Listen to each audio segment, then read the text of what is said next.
What's going on, beautiful people? I'm the Grandmaster, and they also go by D.Rey, bringing you guys the team building video for week number 3 of the BBR, where today your SoCal Annihilation will take on Lord EMVEE, coach of the legendary San Diego Chim Chargers. If you're excited for this Wi-Fi battle and the team builder, do me the massive favor and rage fist that thumbs up button. And if you're new, por favor, hit the subscribe button, turn on post notifications, hit the bell button so you get notified every single time we post the new video. The small amount of time it takes for you to hit that like and sub button really truly does help me out a lot, so please just check if you're subscribed. I'd appreciate it. Today we're going to go over the team, what we're going to bring, why we are going to bring it, our thought process in team building after mocks, kind of walk you through what I'm thinking and all that fun jazz. Very informative video, so if that's your cup of tea, I would really appreciate for you to kind of hang out with me, talk some Pokemon. Playing EMVEE is going to be very cerebral, and so I very much so am looking forward to this matchup. The building process has been a lot of fun. EMVEE is the homie. He's just an absolute pleasure. I'm really glad he's in the league, and so I've been looking forward to this for quite some time. That's all I got. We got alcoholic beverages. This is the first of many. We're waiting for EMVEE to come on. You're gonna see this team builder today, and then the battle will be tomorrow. So we're drinking, we're hanging, we're vibing. So if you're good to go, pull up a chair, get your popcorn ready, and hit the lights.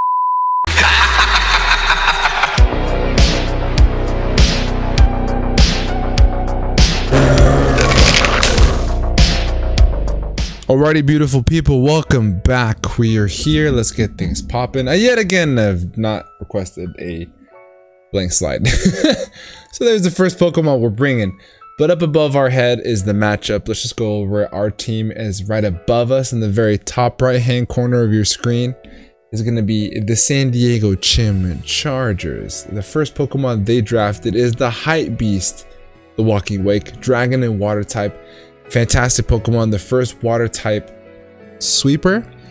With photosynthesis, it does activate whatever its highest stat, it gets boosted. If it's not speed, it's 1.5 times. If it's not speed, it's 1.3 times. If it is speed, it is 1.5 times. Its water type move, Hydro Steam, does get boosted in the sun as well, and it is a water type, so typically water type moves are decreased in the sun. This thing actually has a boost in the sun, which is actually kind of nuts. Very formidable wall breaker. He's got Tinglu, dark and ground type Pokemon, helps him set up the hazards. Very defensive. Its ability is the Ruin version to reduce special attack, so being a very physically defensive Pokemon with that ability is actually kind of nuts. I've yet to see this generation something to one-shot a Tinglu. I'm sure Palafin could do it, but possibly. Pokemon is very thick. He's got Torkoal to set up the sun for the Walking Wake. Very good. He's access to Drought, which is nice. Rapid Spin and Stealth Rock makes it as hazard control. Good Pokemon to utilize its own sun with the stat fire type moves. It did lose access to Slack Off, I think is what it had. I believe is what it had in the past, but still gets pretty decent coverage, which is very nice. Solar Beam, Earth Power, things of that nature. Lava Plume to help burn things by 30%. He's got Iron Hands. Iron Hands is a very good fighting and electric type Pokemon. Helps him break down those bulky waters that may want to come in on his sun, which is very good on this team. It's a Quark Drive Pokemon, so it doesn't get photosynthesis, which is good for us, but very thick Pokemon, very slow, but hits very hard. He's got Hatterene, which is really one of his main forms of hazard control. With Magic Bounce, it's kind of annoying because we can't like reliably set up hazards but without it bouncing on back. We do have a strategy, you'll see a little bit, to kind of take advantage of that Pokemon. Because of the mocks, we did have to kind of add a little bit of tech on there. He's got the Reveroom, which is a poison and steel type, a very interesting steel type to say the least, getting access to Parting Shot for momentum. Pretty decent in regards to being a physically offensive sweeper with access to shift gear. He's got the Shroom, the Brute Bonnet, which gets photosynthesis in the sun that does boost its attack, which is typically its highest stat. In the sun, gets access to Sucker Punch for priority, close combat for coverage, Seed Bomb, Bullet Seed, loaded dice sets are pretty obnoxiously annoying, so we do have to worry about that Pokemon. Mousehold, we have to Ash a prep for it because you typically want to bring a Rocky Helmet on that thing or a Ghost type, so you'll see why we why we decided to bring Annihilate, even though it is the captain of the team. It didn't necessarily completely fit on the team. I'll explain a little bit, but essentially we're bringing Terra Ghost Annihilate to ensure we don't lose the population bomb on the mouse, because that Pokemon can hit very hard if you don't prep for it. So it demands some prep for the most part. You traded for Flamigo, so Flamigo is going to be something that we do have to keep in mind. A fighting and flying type, which is Baby Galarian Zapdos. A little bit slower, a little bit weaker, but still very threatening. With access to Scrappy, it can still hit ghost types, so we do have to keep in mind with Annihilate, that's a thing. Access to U-turn for pivot momentum. Good Pokemon, very good offensive Pokemon. He's got Ceruledge, which is pretty nice in the sun. He gets access to boosted Bitter Blades. Shadow Sneak is going to be something that we do have to keep in mind. I don't think he brings Ceruledge, but he does have that at his disposal. And he's got the Skull Villain. So Skull Villain is his sweeper, gets access to Chlorophyll to utilize the sun, doubles its speed. Grass and fire type access to Solar Beam, Fire Blast, things like that. Can't really hit a dragon. It isn't a Terra Pokemon, so I don't really think that it comes with us having the threat of the Haxorus, even though it isn't very defensive. It is just a Haxorus, so we'll see if it decides to bring that. But that's the team. A couple different things that we want to know. I believe he does bring the Walking Wake, Tinglu, Torkoal, Iron Hands, Hatterene, and the Brute Bonnet. Honorable mentions, Flamigo can really fuck up our squad, so we do have to keep in mind. Mousehold can really fuck up our squad, so we do have to keep that in mind. I do not think he brings the Skull Villain or the Ceruledge, to be completely honest with you, and I'd be very surprised to see the River Room. So with that being said, the very first Pokemon you see is going to be Chi-Yu. Chi-Yu, the very first draft pick, the highest paid player on the squad. Chi-Yu is a fire and a dark type, so I noticed that the slide actually doesn't have the fire typing on Chi-Yu, but that's okay. It's a fire and dark type. These slides get generated, so sometimes the actual bot itself doesn't really go through, so that's totally fine. It's my fault for also not checking at the end. So it is a fire and dark type. It is not a pure dark type Pokemon. But the Beads of Ruin, it basically on entry, it decreases the special defense of all Pokemon aside from Chi-Yu. So it makes all of our moves hit that much harder. It's almost like a free life orb in a sense. With Charcoal, it's going to boost our 2 fire type moves. We have Overheat, Flamethrower, Dark Pulse, and Nasty Plot. Overheat is a complete nuke under the sun. It literally OHKOs Torkoal from full, and it's a fire type. So it can literally come in on Torkoal that doesn't have earth power, even though we could kind of chew it. Hopefully it's not Earthquake, but I don't even know if Torkoal gets Earthquake. It didn't come in Mox, but something that we do have to keep in mind. Or a Rock type move, that would be unfortunate. But Overheat literally nukes his entire team, aside from the Ceruledge. The only reason the Ceruledge, in my opinion, would even come is if it's gonna be like Flash Fire. That way you can kind of stop it. But then it loses the Dark Pulse. So, you know, does it really come? I really don't think it does. If I can find the opportunity to click Nasty Plot on screen, spoiler, we did bring Grimstar. That would be really nice to really break against this team. It's a very niche option because Walking Away can simply come in and click a button and just Chi-Yu drops. But if the Walking Wake is gone and we can get a Nasty Plot up, Chi-Yu can really put in the work. We have enough speed to outspeed, what was it? It was Flamigo by 1 point. A Jolly Max speed Flamigo by 1 point in case he's not scarfed. The rest of it is put in attack, and the rest that's left over is in HP.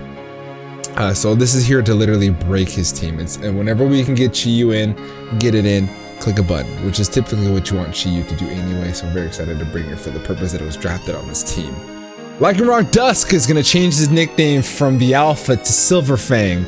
Silverfang is showing up with the Tough Claws ability, which it typically always has, gets a big boost to its contact physical attack moves, and the Focus Sash. This is going to be our auto don't lose and win the game with Walking Wake.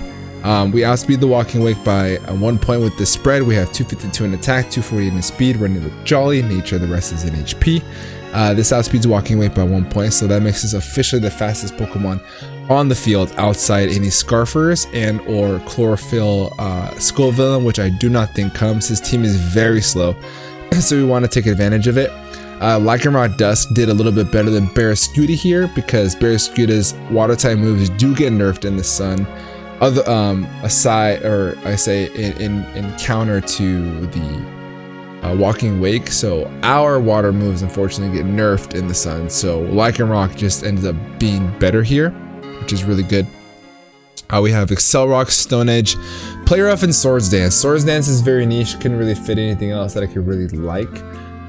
I don't really touch the River Room, but like I said, I'd be very surprised to see that Pokemon come. I was very tempted to replace Swords Dance with Drill Run because I didn't really see us clicking Swords Dance, and whenever we did click Swords Dance, overall it was just better to just click 2 moves back to back instead of setting up and clicking 1 boosted move, if that makes sense. So I may end up changing that, but as of right now, we're just gonna keep it and go from there. Sorry, I'm scratching my back because I have an itch on my back.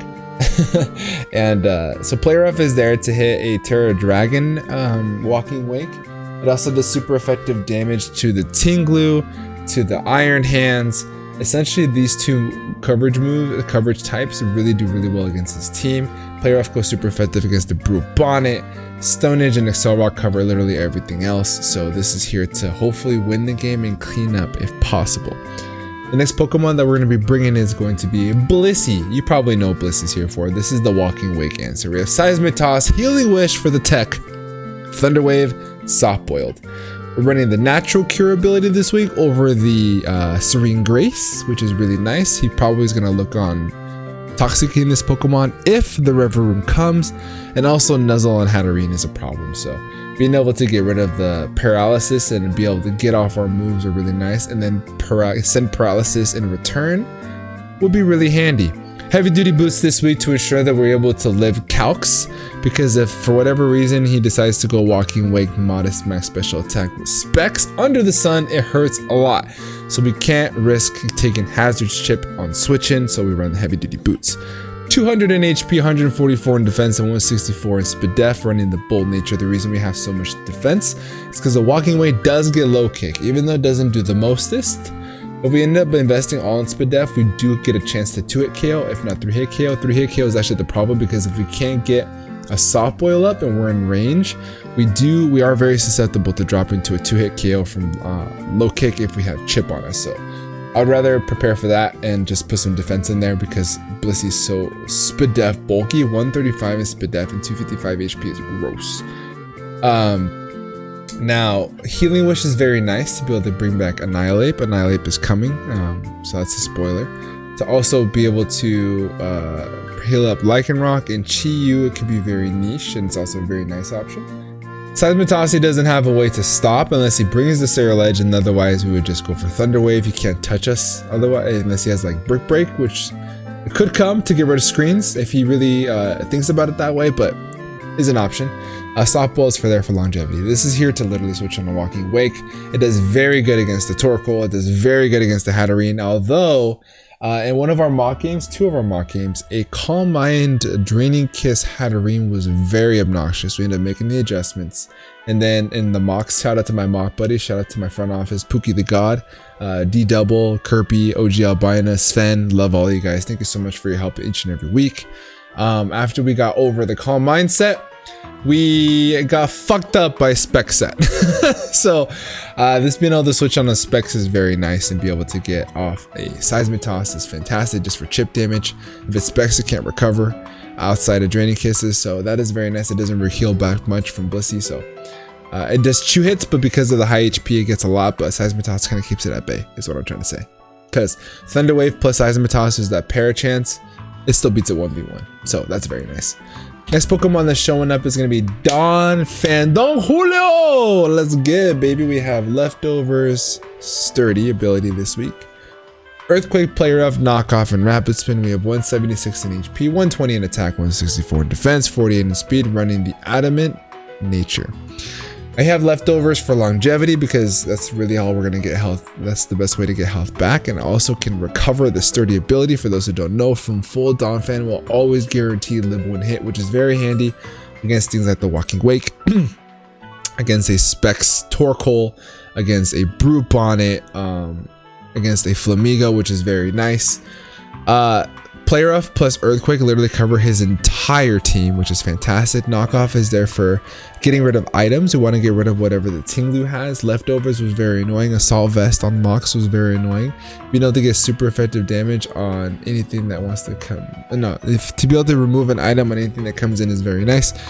Play Rough hits the things that Earthquake does not, like the Broop on it, and the Flamigo, which is fantastic because the Flamigo is immune to Earthquake but takes super effective damage from Play Rough. And also there's a resistance of Earthquake and Broop on it but takes super effective damage from Play Rough. I don't have Ice Shard on here. I really have been playing around with Ice Shard over Knockoff, but I just feel like being able to remove the item from Tinglu is so valuable because that Pokemon is so fat. So I'm sorry if I'm closing my eyes often. I'm very tired. It's very late at night. We're gonna end up playing pretty late. EMVEE's gonna stream with Joey, so we're gonna just play a little bit later, which is perfectly fine. But I'm not complaining because I'm in Pacific Standard Time. I'm in the best time zone, and he's in East Coast time, so he's 3 hours later. So I shouldn't be really complaining. I just had a long day at work. It's Friday. Thank God it's Friday. Thank God it's Friday. I don't know why I did that. I'm tired and I'm drunk. Let's go, Ciders. This is here to hopefully wall a bunch of stuff, take damage, get rid of hazards. We don't want hazards on our team, on our side I should say, because Lycanroc is running Focus Sash and I don't have heavy duty boots on Chi-Yu, which is very, very important. So Rapid Spit is very valuable this matchup. Have to run it. Knockoff is the one that I really wanted to run Ice Shard. I may still do it, but I most likely will keep Knockoff because removing the item off Tinglu is going to be huge. Next Pokemon is Grimstar. Here's the screens that we teased from before. We're running dual screens Grimstar. We have Spirit Break, Party Shot, Light Screen, Reflect. Running the Light Clay with the Prankster ability, 240 in HP, 140 in defense, and 120 in speed def, running the Careful Nature. Literally here to get up screens and Party Shot out. Allow the opportunity for the rest of the team to really put in the finest of work. Spirit Break is there for our stab. It's very handy to drop the special attack of the Hatterene. If for whatever reason he wants to bring in a Terra type water Walking Way, could draw special attack on there. I don't think he would ever do that, but you know, it's a thing. It gets super effective damage on the Tinglu. It drops the special attack of the Torkoal. Get that Parting Shot out, which is very nice. Super effective against the Iron Hands, which just take neutral damage from its close combats, which is really cool. Super effective damage on the Broop on it. It does very, very good here. But the idea is just to set up screens, Parting Shot out, allow for Chi-Yu, Lycanroc, and for what you'll see, Annihilate, also put in the finest of work. So that is very nice here. Set up screens, switch, be a pivot, and be very annoying, which is what we need to be using Grimstar more so. I couldn't fit Grimstar week 1. I simply could not. We were one move away from winning that game, from being 1-0. I just needed to have another move. We decided to go Final Gambit for the Dragonite to not lose to Dragonite, and in the end we ended up losing the Zoroark, and I ended up in a checkmate position because I didn't have a move to hit the Zoroark. Otherwise, if we were Terra Fairy or Night Slash, we win week 1. And so we couldn't bring Grimsnarl there. Week 2, we just got smoked by the Clam. Grimsnarl could have come screens that game, but we just didn't pull the trigger. I just kind of tunnel visioned myself into the bulk up Grimsnarl set. But this week, Light Screen and Reflect do really, really well. And a lot of the matchups moving forward, if not all the matchups moving forward, but just the vast majority of screens are very nice. But not necessarily, it depends. It depends. I say that on my butt because it's so good, but screens does well here. So we're going to be bringing it. And hopefully puts in the work, and it's going to set up for our next Pokemon, which is going to be our captain, my baby boy, Annihilate. Annihilate is running Terra Ghost this matchup, Terra Ghost over Terra Fairy, and this is actually going to be the last week we have Terra Fairy. This is where transactions actually come to a close. We're in the next week, so we will have Terra Fairy against our next opponent. But after that, we are going to be switching over to Terra Water. So Terra Ghost and Terra Water, because there's so many more opportunities for Annihilate to be running Terra Water over Fairy and just be so much better, especially with the matchups we have left over where we really have to turn the season around. Even though we are close in these games and we can really win them, in a league like this, you simply can't flinch. You can't. So we got to pull these little end game tweaks need to be made so we can come out on top, and we're going to do so with Terra Water and Annihilate. Leftovers this week with the Vital Spirit. This is the tech to switch into the Brute Bonnet. Brute Bonnet has Spore to avoid having to run safety goggles. Vital Spirit does not allow Annihilate to fall asleep. I don't really find a need to run Defiant. If you look at his team, he doesn't have Defog. Nothing on his team can really activate the Defiant. And also we're running U-turn on this set, so being able to switch out and remove my Defiant boost regardless doesn't really make much sense. So Vital Spirit allows us to switch into Brute Bonnet always, and while we still have the fighting type, if we're Terra Ghost, that's not the best idea, but as long as we're still Ghost fighting, then we're able to switch in onto the Brute Bonnet and not on the Spore and not fall asleep and threaten it with a 4x super effective U-turn. Stealth Rocket is there because it just fits on Annihilate. Annihilate's goal here, well I should say also, Rage Fist and Drain Punch. Annihilate's main role with 248 in HP, 204 in attack, and 56 in speed in the adamant nature. This is here to be a pivot. It is here to pivot. Come in, soak hits, deliver damage, boost Rage Fist, and really put in the hurt. If I can get to the point where I can boost up my Rage Fist, a Terra Ghost Rage Fist boosted, oh, chef's kiss. I wanted to run bulk up, but I don't feel like it's really doing the much here, because walking away can simply come in and do a lot of damage. I could be max speed death, for sure I could, but it still does a hefty chunk, and I could get overwhelmed. Also, there's another reason that I can't really remember off the top of my head, but who knows? I may switch it, but it just seems right. I think I'm just so tunnel vision to not bring bulk up Annihilate, but I really should be, and I really should be. But I think that this pivot set in mocks just served me so well. Annihilate just it performed so good in all the mocks. I really love the set and the way that it functioned against this matchup. So this is the Annihilate we're gonna be running for this week. That's it. That is the team. Let me know what you guys think down in the comment section below. Get your predictions going. I love EMVEE to absolute death. He's an amazing human. He's a fantastic friend. I love our relationship. He's a good man. He's just a great guy. If for whatever reason you haven't heard of EMVEE, down in the description below will be a link to his YouTube channel. He makes fantastic showdown content. Fantastic battler, incredible talent, and you would not regret having his subscription. And it's free. Just sub. Just fucking sub. Sub here, sub there, sub all of us. All the coaches will be down in the description. With that being said, that's the matchup. Game goes up tomorrow. We're gonna play here in a little bit. We're gonna drink more Moss ciders, because whenever I have alcohol in my system, for whatever reason, I simply play better. If you're high for it, leave a like on the video. Thank you so much for watching the Team Builder. With that being said, I'm gonna get the heck up out of here. Have a great rest of your day, and above all else, be nice. Peace.